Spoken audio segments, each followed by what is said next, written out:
Hello guys, അസ്സലാമു അലൈക്കും. അപ്പോൾ ഇന്നത്തെ നോമ്പ് തുറയിൽ ഐറ്റംസ് എന്തൊക്കെയാണെന്ന് നോക്കാം. ഞാൻ എല്ലാം കൊണ്ട് നിരത്തി വെച്ചിട്ടുണ്ട്.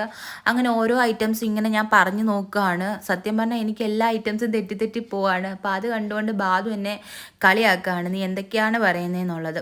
അപ്പം എന്തൊക്കെയാണ് നമ്മുടെ സ്പെഷ്യൽ നോക്കാം. സാൻഡ്വിച്ച് ഉണ്ടായിരുന്നു, പപ്സ് ഉണ്ടായിരുന്നു, സമൂസ ഉണ്ടായിരുന്നു, ഈന്തപ്പഴം ഉണ്ടായിരുന്നു, നട്ട്സ് ഉണ്ടായിരുന്നു, പഴം ഉണ്ടായിരുന്നു, പിന്നെ നമ്മുടെ സ്പെഷ്യലായിട്ടുള്ള ഉഴുന്നുവട ഉണ്ടായിരുന്നു, പിന്നെ ചായ, വെള്ളം, കട്ടൻ ചായ, ഇതൊക്കെയായിരുന്നു, നാരങ്ങ വെള്ളമൊക്കെ. അപ്പം അങ്ങനെ വാങ്ങൊക്കെ കൊടുത്തു, നോമ്പൊക്കെ തുറന്നു.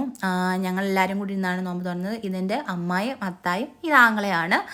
അതിനുശേഷം ഇവർ പള്ളിയിലൊക്കെ പോയി വന്നു. നമ്മളും നിസ്കരിച്ചിട്ടൊക്കെ കഴിഞ്ഞിട്ട് വന്നിട്ട് കഞ്ഞി കുടിച്ചു. കഞ്ഞി കുടിക്കാൻ നേരം ഇതൊക്കെ എൻ്റെ ആങ്ങളയുടെ ഫ്രണ്ട്സാണ്. അപ്പോൾ ഇവന്മാരെല്ലാവരും ഉണ്ടായിരുന്നു കഞ്ഞി കുടിക്കാൻ. ഇവന്മാരെന്നും കാണും. അതിനുശേഷം നമ്മളാണെങ്കിൽ വയനയിലപ്പം ഉണ്ടായിരുന്നു. ഇതിന് നിങ്ങളവിടെ എന്താണെന്ന് പേരൊന്നും അറിയത്തില്ല, നമ്മളിവിടെ വയനയിലപ്പം എന്നാണ് പറയുന്നത്. പിന്നെ ചക്കയും മീൻകറിയും തൈരും ഒക്കെ ഉണ്ടായിരുന്നു. ഇതൊക്കെയാണ് ഇന്നത്തെ സ്പെഷ്യൽ. അപ്പോൾ ഇത്രയുള്ള എൻ്റെ വീഡിയോസ് നിങ്ങൾക്ക് ഇഷ്ടമാണെങ്കിൽ ലൈക്ക് ചെയ്യുക, ഷെയർ ചെയ്യുക, സബ്സ്ക്രൈബ് ചെയ്യുക, കമൻറ്റ് ചെയ്യുക.